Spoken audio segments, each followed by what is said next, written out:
Attention frérot, gros danger sur MetaMask, mais t'inquiète, là, on arrive calibré avec notre savoir pour contrecarrer cette menace au calme.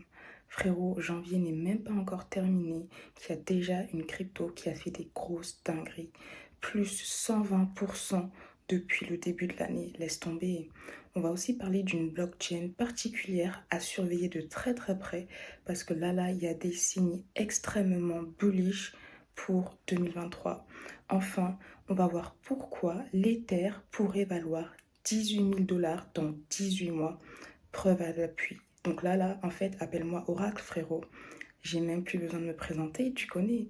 Si tu connais pas, ici, on parle crypto, Web3, DeFi pour s'enrichir et être libre. Si ce sont des sujets qui éveillent ta curiosité et ou te passionnent de manière incommensurable, tu sais ce qu'il te reste à faire. Maintenant, mets-toi en mode zépo, boisson sur le tech, et c'est parti.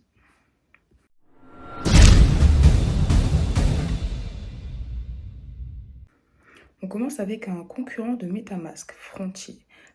Ils ont lancé l'extension web de leur wallet et franchement, c'est quelque chose à tester. Leur extension permet aux utilisateurs de stacker des cryptos, transférer des NFT et effectuer plusieurs transactions sur plus de 35 blockchains. Et ça, c'est un truc de ouf parce que sur MetaMask, on est assez limité au niveau des blockchains, alors que là, ils ont même des blockchains un peu exotiques comme Aptos. Ils ont même une fonctionnalité de sécurité qui pourrait détecter les fraudes et les attaques de phishing pour garantir la sécurité de ses utilisateurs. Ça, c'est top. Au-delà de ça, ils sont compatibles avec Ledger. En tout cas, là, c'est un hot wallet. On est sur la DeFi, donc à tester. OneEach a aussi lancé une grosse bombe. Ils devraient lancer leur hardware wallet, donc leur portefeuille physique, pour notamment concurrencer Ledger. Ça, c'est bullish parce que Ledger, on en parle souvent, ok, ils sont français, mais c'est vrai qu'ils accaparent une grande part de marché. Et s'il y a des concurrents solides qui peuvent venir, ça peut être intéressant. En tout cas, on va suivre le projet de très près. Frérot, je te l'ai dit en intro, grosse menace sur MetaMask. Donc là, prépare-toi. Là, on va se calibrer pour mieux contrer cette menace. Donc, cette menace est une attaque à l'adresse poisoning.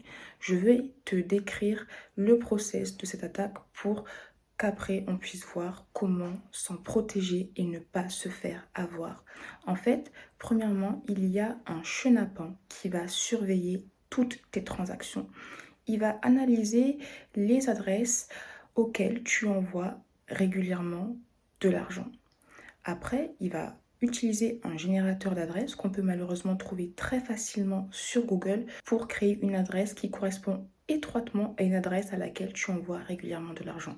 Parce que tu vois, on va pas se mentir, quand on envoie de l'argent à quelqu'un, généralement, on regarde le début et la fin de l'adresse, mais vas-y, on va pas regarder tous les caractères un par un, tu vois ce que je veux dire?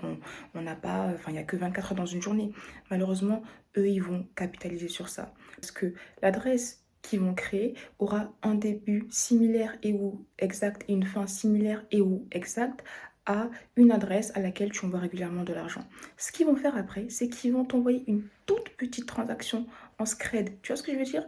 Pour que toi, quand tu as envie d'envoyer de l'argent à cette adresse, tu vas regarder ton historique de transaction et tu vas dire, ah ouais, vas-y, cette adresse, le début c'est pareil, la fin c'est pareil, et tu vas envoyer directement sans faire attention. Et après, mince, tu vas voir que ce n'était pas la bonne adresse. Donc, il faut faire très attention parce que tu vois, c'est très vicieux. Mais moi, quand j'ai vu ça, je me suis dit, ah ouais, les refs là, ils sont vicieux. Enfin là, c'est pas les refs, c'est les chenapans, mais tu vois ce que je veux dire. Donc maintenant, que faire pour s'en protéger? Premièrement, c'est pas la meilleure solution, mais ce serait de vérifier tous les caractères. Deuxièmement, ce serait de rajouter les adresses auxquelles on envoie régulièrement de l'argent dans nos contacts, dans notre whitelist. Tu peux le faire très simplement sur MetaMask. Comme ça, à chaque fois que tu veux envoyer de l'argent à cette personne-là, au lieu de regarder ton historique de transaction, tu vas directement te rendre dans tes contacts. Mais il faut être très vigilant sur ce type d'arnaque. Vitalik Buterin, cofondateur d'Ethereum, prend le sujet de la confidentialité très au sérieux et sur ce point, on est corda. En fait, il a récemment publié un article de blog où il proposait un système d'adresse, on va dire, furtive pour augmenter et améliorer la confidentialité des transactions sur Ethereum. Je t'invite à aller le voir si tu le souhaites, mais en gros, ce système permettrait à n'importe quel portefeuille Ethereum de générer des adresses publiques qui pourraient être masquées pour pouvoir recevoir des fonds de manière privée. Et ça, c'est très intéressant parce que même si on adore la transparence de la blockchain, on n'a pas forcément envie que le monde sache la manière dont nous utilisons nos fonds. Le DEX Uniswap, c'est pratiquement un poids lourd sur toutes les blockchains sur lesquelles il est déployé. Et là, frérot, grosse nouvelle. Uniswap pourrait être déployé sur la BNB Chain. Actuellement, c'est PancakeSwap qui domine le game. C'est PancakeSwap le plus gros DEX de la BNB Chain. C'est important quand même de rappeler que PancakeSwap, c'est aussi Binance. Tu vois ce que je veux dire? Et si Uniswap va sur la Binance Chain, il pourrait potentiellement capter une partie non négligeable de PancakeSwap. Surtout que, comme je l'ai dit juste avant, Uniswap a déjà fait ses preuves. Tu vois ce que je veux dire? Et ce sera intéressant de voir comment les cryptos reliés à ces projets vont réagir. Je parle bien sûr du Cake et de l'Uni. Peut-être qu'en prenant beaucoup de parts de marché, Uniswap va tuer PancakeSwap ou peut-être que ça va être l'inverse. En tout cas, ça va être très intéressant à voir. N'hésite pas à me dire comment tu vois cette nouvelle. Est-ce que tu penses que PancakeSwap pourrait résister à l'arrivée d'Uniswap sur son terrain ou au contraire, est-ce que tu penses que PancakeSwap va se faire manger par Uniswap? J'attends tes retours. Bon, là, on va passer du coq à l'âne. Dans tous les cas, tu sais qu'ici, c'est les montagnes russes, tu connais. Là, on va parler d'un sexe. On va parler de BitGet. Nouvelle très bullish sur cet exchange. En fait, là, ils ont annoncé les virements SEPA. Donc, en gros, tu pourras acheter des cryptos sans frais sur BitGet grâce au virement SEPA. Ça, c'est bullish. Et d'ailleurs, j'en profite pour faire un peu ma pub, hein. BitGet, c'est le sexe qu'on utilise pour le challenge 10K. Et je t'ai dit que le trader Boom Boom, laisse tomber, il nous a fait des grosses dingueries. En 2 semaines, il a sécurisé un x4 sur le challenge. Et grâce à lui, j'ai découvert une fonctionnalité cachée sur BitGet très intéressante pour les gens comme moi qui sont nuls en trading. En fait, sur BitGet, tu peux faire du trading fictif. C'est-à-dire que même si tu n'as pas d'argent ou même si tu as peur de trader parce que tu connais pas, et c'est normal, moi perso, je suis dans ce cas-là, en fait, tu peux avoir des cryptos fictives et trader avec ces cryptos fictives. Et ça, c'est super intéressant. Normalement, quand je te parle, tu as un mini tuto qui te montre comment faire. Et au moins, en faisant ça, tu ne perds pas d'argent. Et si tu veux t'initier au trading, commencer avec de la monnaie virtuelle sur une plateforme réelle, ça peut être extrêmement bien pour avoir une mise en situation la plus réaliste possible. Tu vois ce que je veux dire?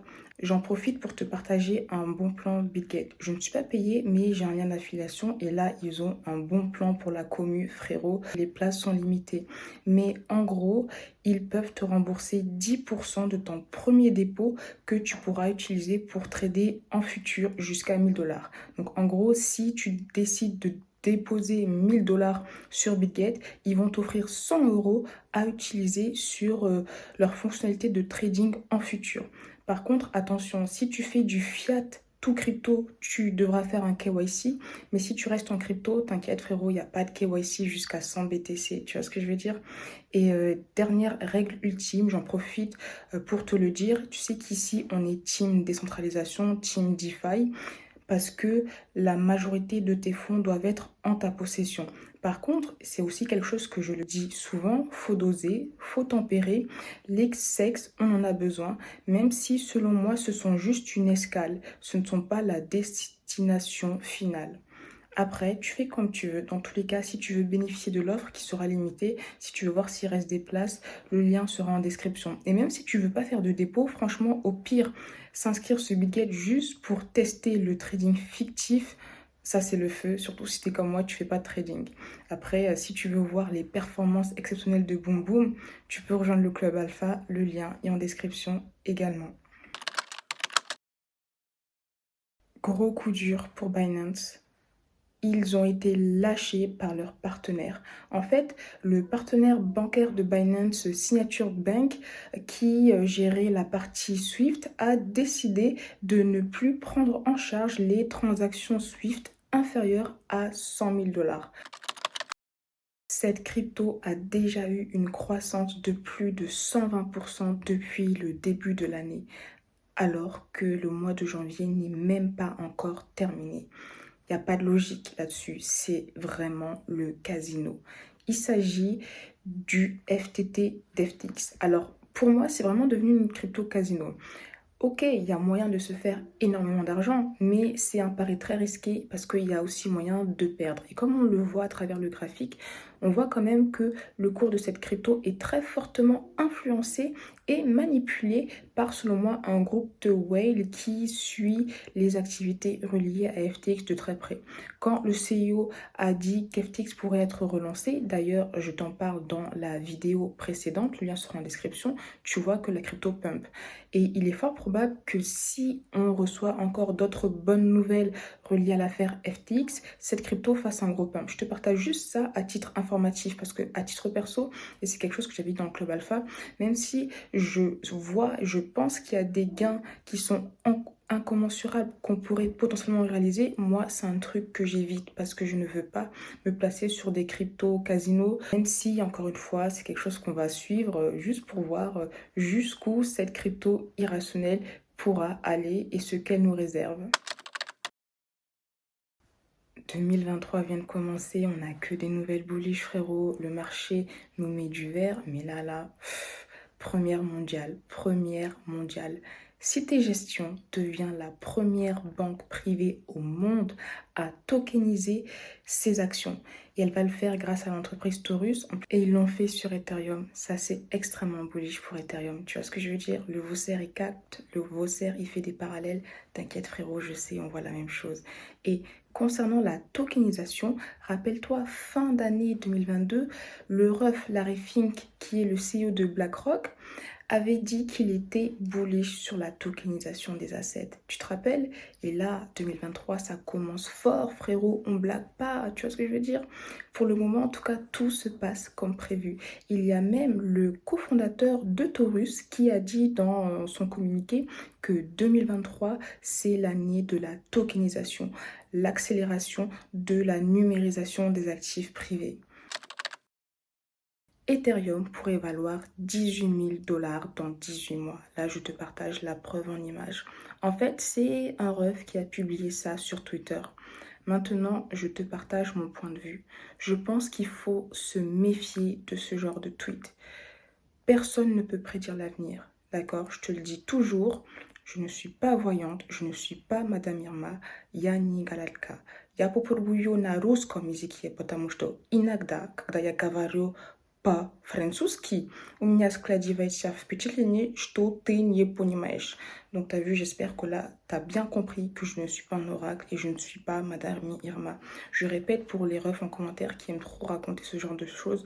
Mais bon, tout ça pour te dire qu'à chaque fois que tu vois quelqu'un qui dit ouais, telle crypto à tel prix, fais attention parce que malheureusement, inconsciemment, ça peut en fait orienter nos décisions d'achat. Je sais pas si tu te rappelles, en 2021, il y avait beaucoup de personnes sur les réseaux qui disaient Bitcoin à 100K, Bitcoin à 100K. Tellement, moi, quand je voyais leurs prédictions, j'y croyais tellement que même faire du DCA quand c'était à la TH, je me disais tranquille, il va aller à 100K. On l'a jamais vu le Bitcoin à 100K. Tu vois ce que je veux dire?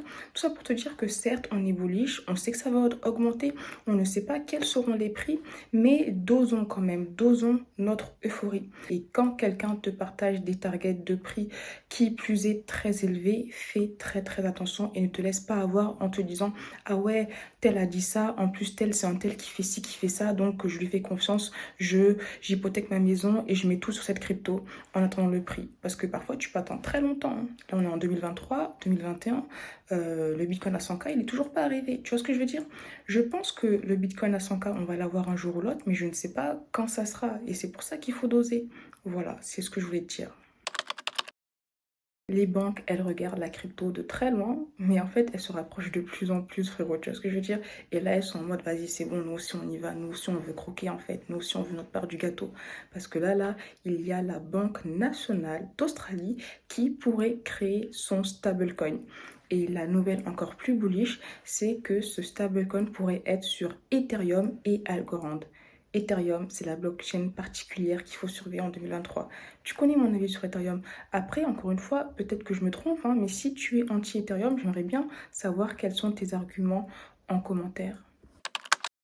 Maintenant, faisons un aller simple vers l'Espagne. Alors eux, ils sont pas trop dans les bails de stablecoin, mais ils sont en mode, non, nous, on va créer notre euro digital. La Banque centrale espagnole a approuvé son euro digital, l'EURM, EURM, enfin bref, tu vois. Dans tous les cas, franchement, toutes ces banques-là, elles peuvent faire leur vie, pas de souci. On a le savoir, on sait qu'il faut se méfier d'elles et les éviter. Parce que nous, on est équipés de notre côté Hot Wallet, Cold Wallet, DeFi, les armes, la CeFi pour recharger la DeFi. Tu vois ce que je veux dire? Mais dans un futur proche, on n'aura plus besoin de banque en fait. Donc c'est normal qu'elles sont là et voient ce qui est en train de passer. Elles se disent attention, on va perdre nos clients. Mais en fait, c'est fini, vous nous avez perdu. On a vu tous les délires chelous que vous avez fait. C'est fini, on veut plus être dans vos délires là, on veut plus être dans ces bails là. Tu vois ce que je veux dire? Ici, frérot, on se décentralise au maximum car on veut être libre. On ne veut plus se faire manipuler et braquer par les institutions financières. C'est aussi pour ça qu'on organise le braquage crypto dans le Club Alpha, tu vois ce que je veux dire? En tout cas, j'en profite pour te dire que j'ai commencé à te partager les armes de destruction massive à utiliser pour les cryptos. D'ailleurs, je t'invite très fortement à regarder cette vidéo-là parce que là, je parle même pas, c'est une dinguerie. Elle est sous-cotée, mais il y a énormément de valeur dans cette vidéo, surtout si tu ne connais pas cette arme.